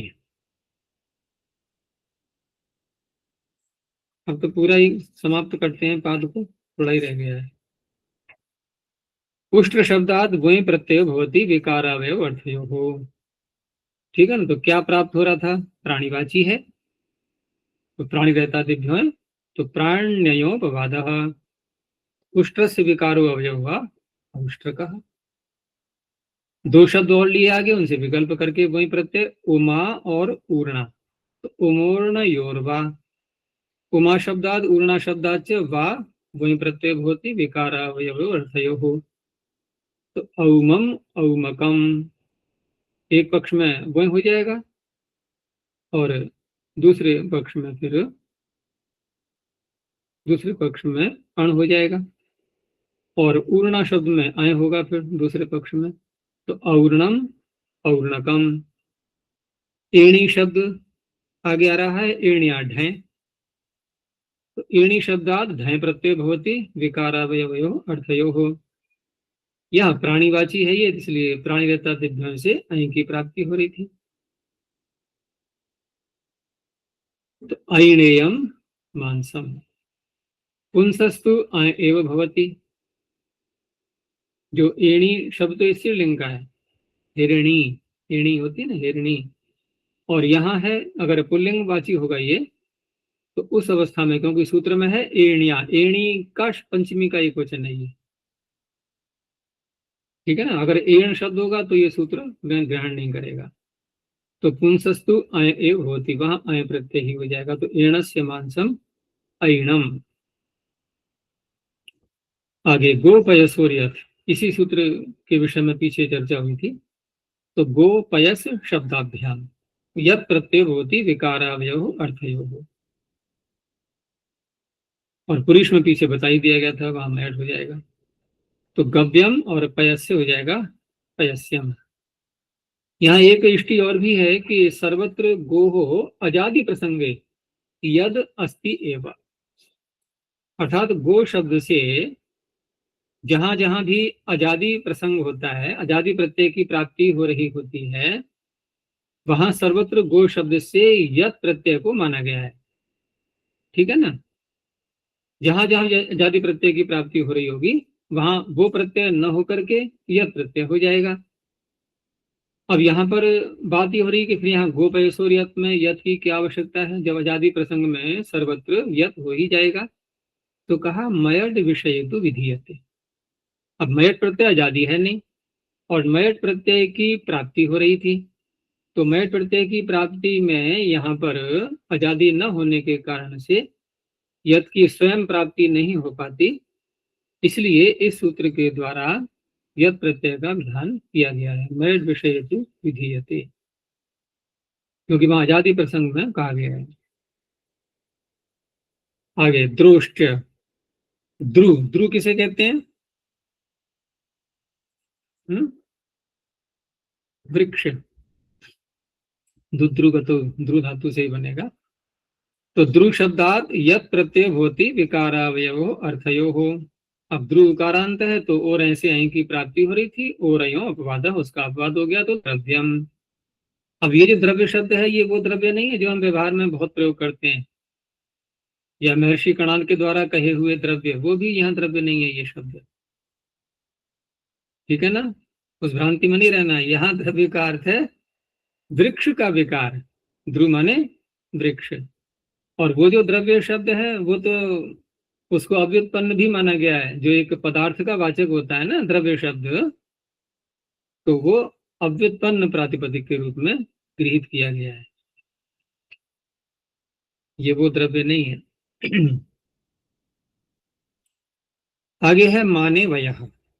अब शब्द वही है ध्रुव, लेकिन अब मान अर्थ में करना है, ठीक है ना। मान रूपी विकार अगर होगा तो ध्रुव से बना हुआ कोई नापने का विकार है। तो ध्रुव शब्दात माने विकार विशेषे वयः प्रत्यय भवति। ये वयः प्रत्यय पहली बार आया है ना, ऐसा और तो कहीं प्रत्यय है नहीं पूरी अष्टाध्यायी में, न तीसरे अध्याय में है न चौथे पांचवें में, बस यही एक प्रत्यय ऐसा है।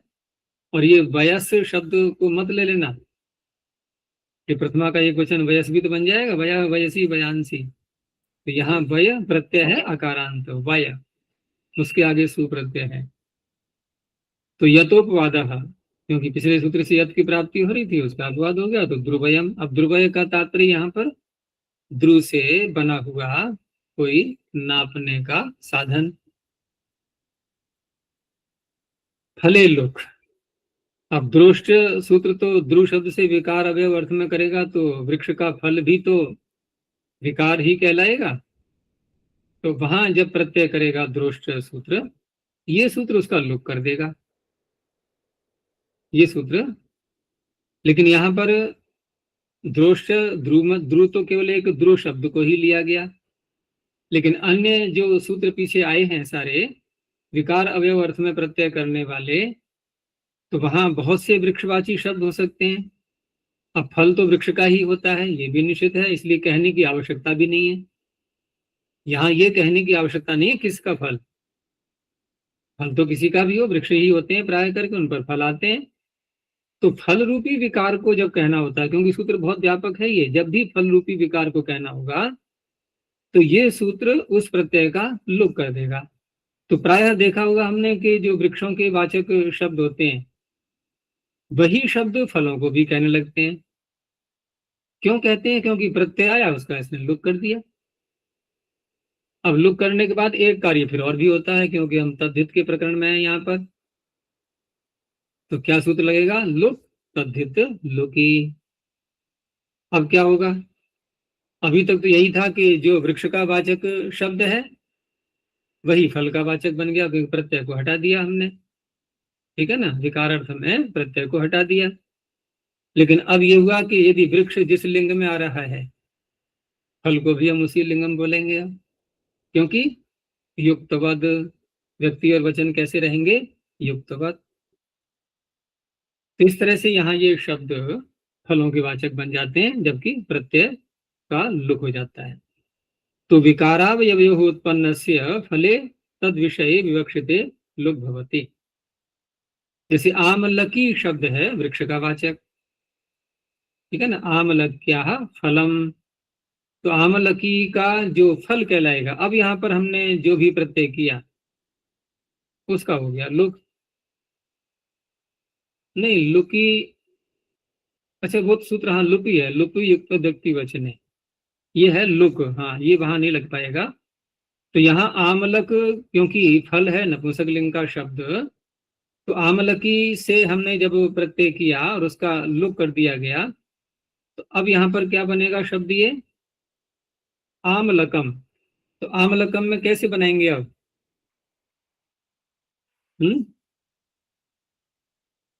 आमलक शब्द में जब स्त्री प्रत्यय जो था, स्त्री प्रत्यय का लुक करेंगे ना, अब यहाँ पर किस सूत्र से करेंगे? लुक तद्धित लुकी। कैमरा बंद हो गया? नहीं आचार्य खुला है। तो लुक तद्धित लुकी, तद्धित का लुक हो जाने पर स्त्री प्रत्यय का भी लुक हो जाता है। तो अब फल को कहने के लिए आमलकम। ऐसे ही कुवलम बदरम, तो सर्वत्र लग जाएगा लुक तद्धित लुकी। और जब लुप करते हैं, जब जहां पर वहां लगता है लुप युक्त पद्धति, उसमें वो भी सूत्र आएगा आगे, लुप कहने वाला क्या आएगा, यहाँ लुप किया गया है। आगे कहा फलितस्य वृक्षस्य फलम अवयवो भवति विकारस्य। कोई फल देने वाला अगर वृक्ष है तो वह जो फल बना वृक्ष का वो अवयव भी है और विकार भी है या नहीं है? फलित का तात्पर्य फल से युक्त वृक्ष। तो फल से युक्त वृक्ष का जो फल है वो वृक्ष का अवयव भी है और विकार भी है। और यदि कोई फल नहीं आया है तो केवल अभी पत्ते ही आए हैं, पत्ते आने को बोलते हैं पल्लवित। फल आ जाए तो फलित और पल्लव आ जाए तो पल्लवित। तो पल्लवित का जो पल्लव है, यानी पल्लवित वृक्ष का जो पल्लव है वो भी तो विकार और अवयव हो सकता है, वो भी हो जाएगा। तो इसलिए उदाहरण दिया कि पल्लवितस्य इव, अर्थात जैसे पल्लवित वृक्ष का पल्लव विकार और अवयव होता है, ऐसे ही फलित वृक्ष का फल भी विकार और अवयव होता है। तो उसी को कहने के लिए ये सूत्र प्रत्यय का लुक कर देगा। तो इस तरह से वृक्ष के वाचक शब्द और वृक्ष पर आए हुए फलों के वाचक शब्द वो लगभग एक जैसे दिखते हैं हमें। आगे प्लक्षादिभ्यों, अब ये इसका अपवाद है एक प्रकार से।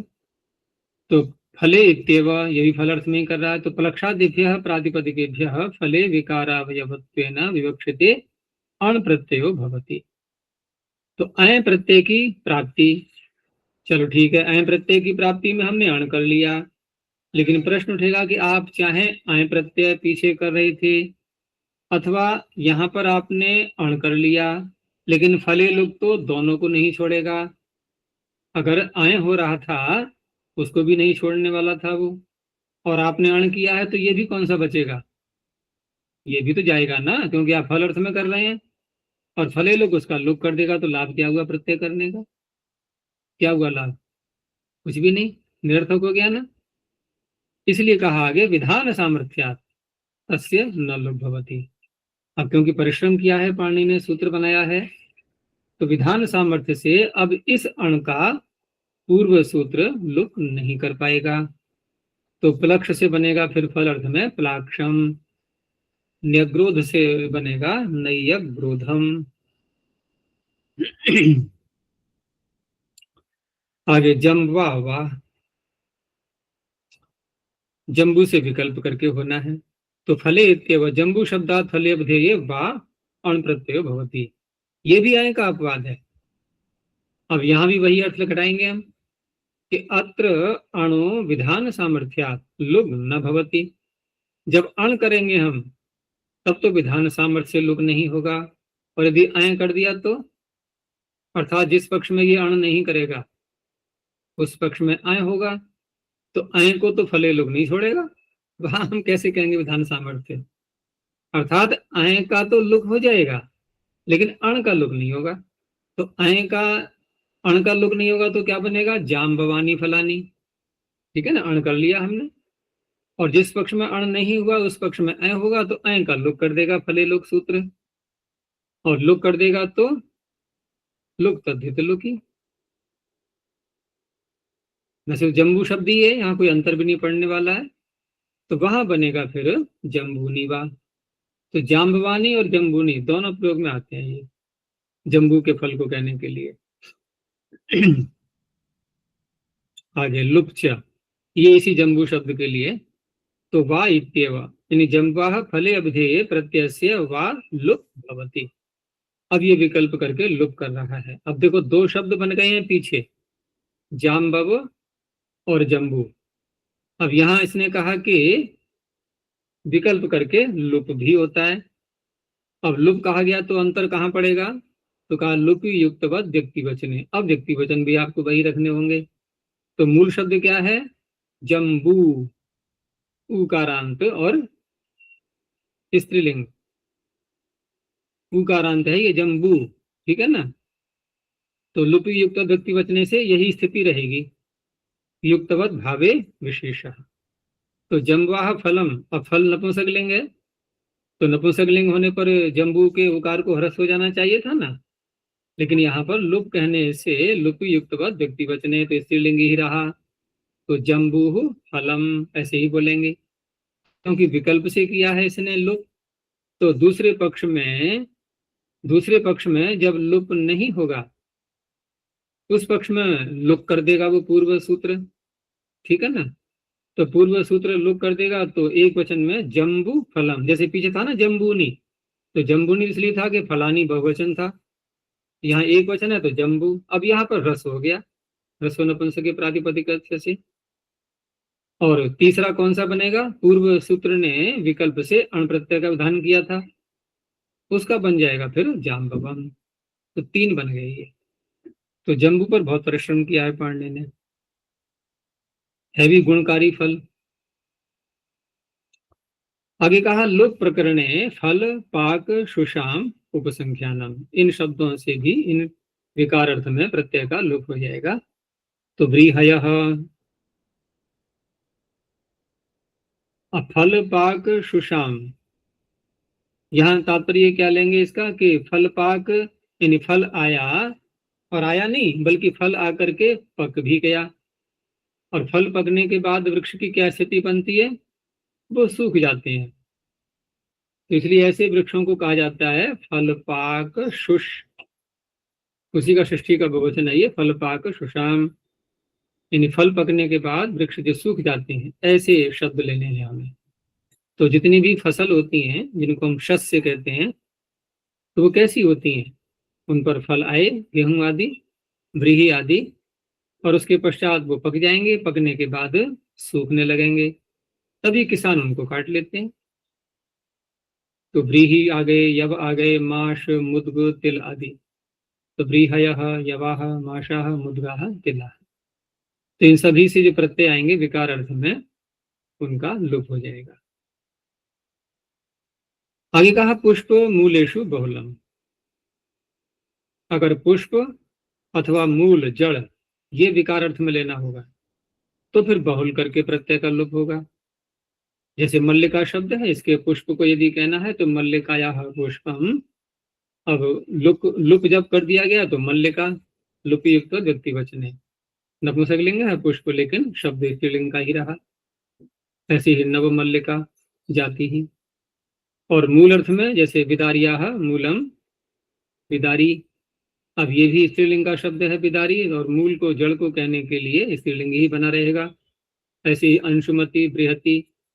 अब बहुल में कहीं कहीं नहीं भी होता है बहुल कहने से, तो नच भवती, जैसे पाटलानी, पुष्पाणी। अब यहाँ पर प्रत्यय भी हुआ, लुप भी नहीं हुआ उसका, और पुष्प का ये विशेषण बना, तो पाटलानी, पुष्पाणी, शालवानी, मूलानी।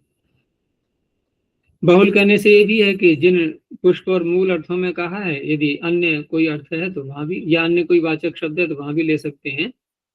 तो क्वचित अन्यदपि भवति, जैसे कदम्बम पुष्पम, अशोकम, करवीरम। और फल को भी कहने के लिए, फल तो न पुष्प है न मूल है, तो बैल।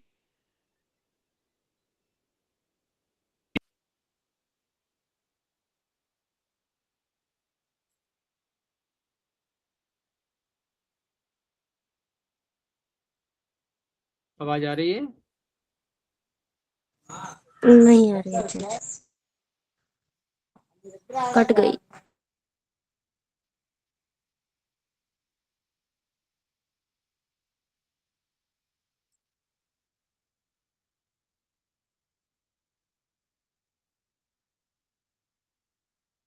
कैमरा अचानक बंद हुआ है ये। जी। क्या कारण रहा है इसमें? ये तो दूसरा खुला है कैमरा अभी। चलो जैसा भी है, आवाज तो आ रही है ना? जी, आ रही है।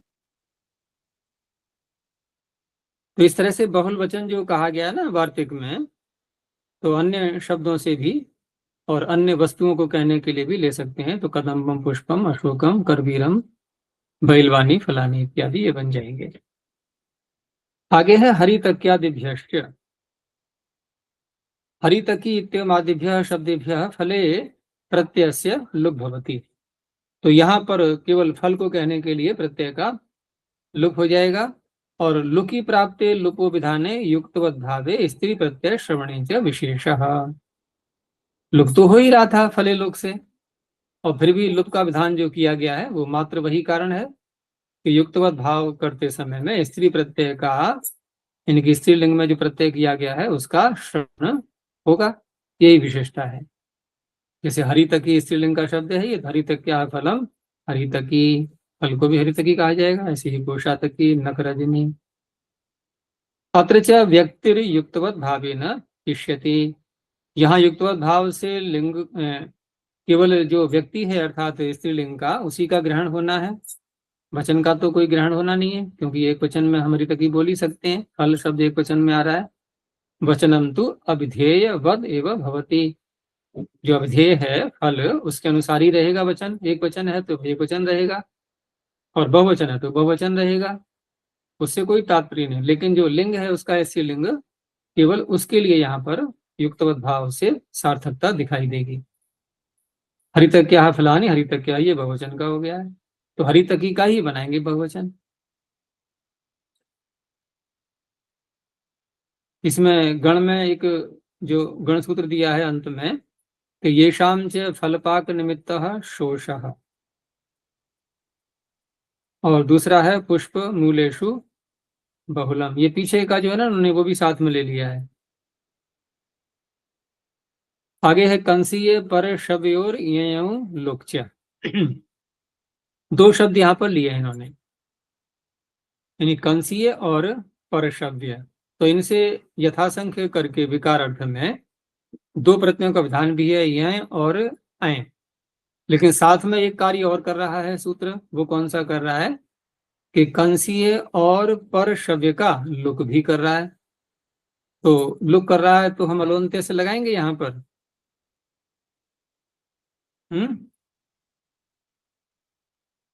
लुक कर रहा है तो अलोन्त्य से सूत्र लगेगा।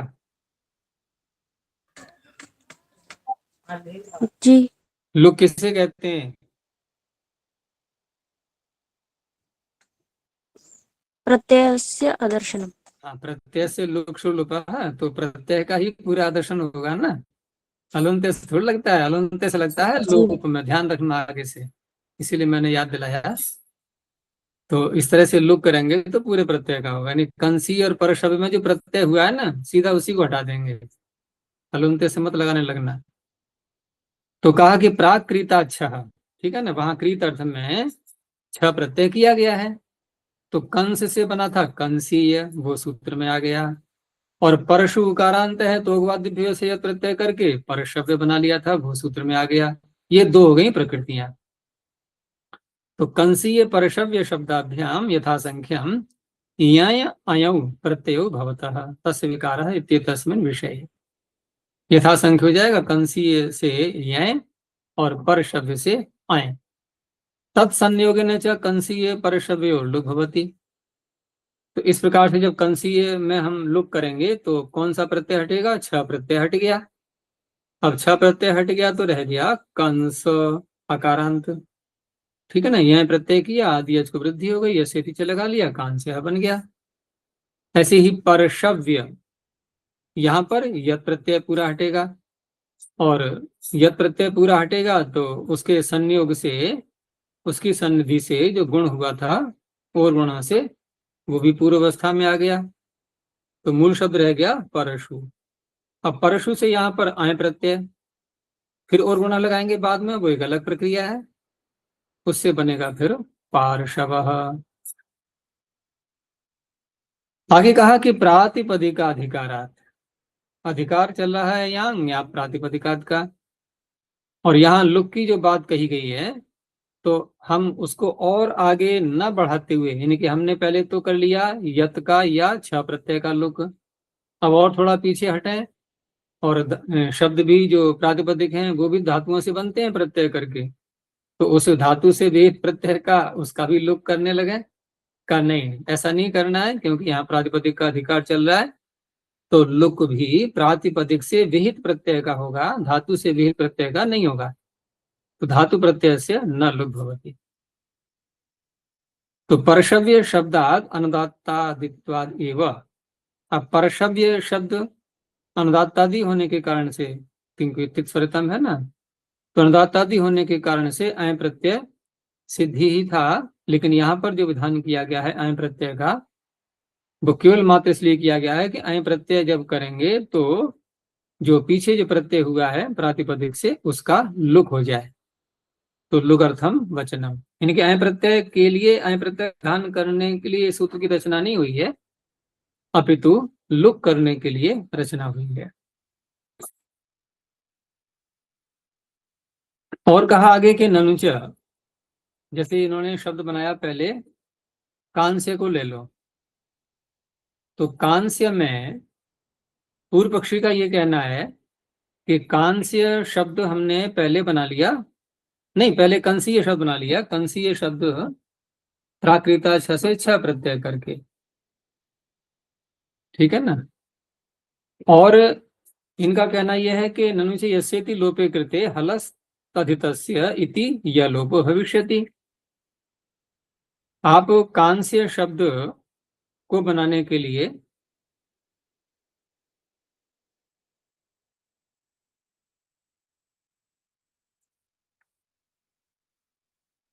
कंसीय को ले लें पहले, ठीक है ना। कंसीय में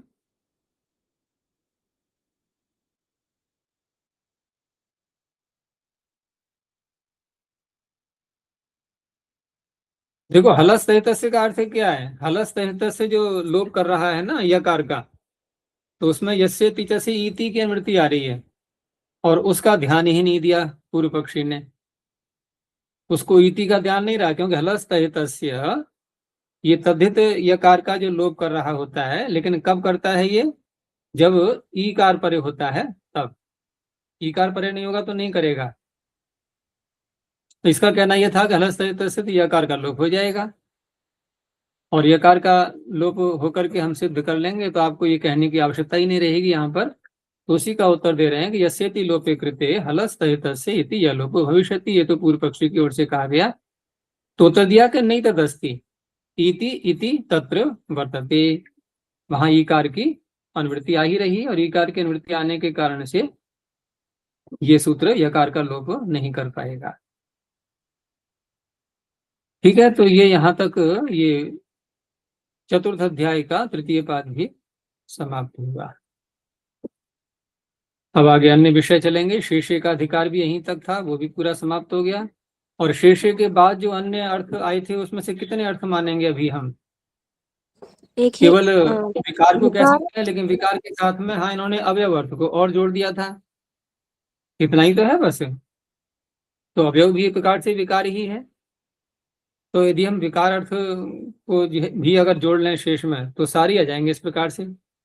वैसे तो तस्यतम के अर्थ में आ ही चुके थे, विकार भी उसमें आ ही गया था, लेकिन वह अपवाद प्रत्यय जो अन्य विधान किए गए हैं उनके लिए अलग से प्रकरण किया गया ये। और जो सामान्य सूत्र पीछे आए थे राष्ट्रवार पारद घखो आदि, वो विकार अवयव अर्थों में होते नहीं है, उनको भी निकालना था, नहीं तो तस्यतम में सारे ले सकते थे ये। तो इस तरह से ये शेष का प्रकरण भी यहाँ तक पूरा हो चुका है। बस यहीं तक रखते हैं। प्रणव ध्वनि। ओ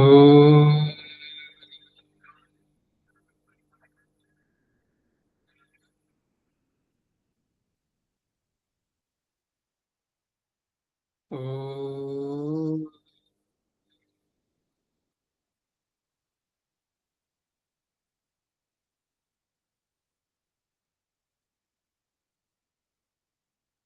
ओ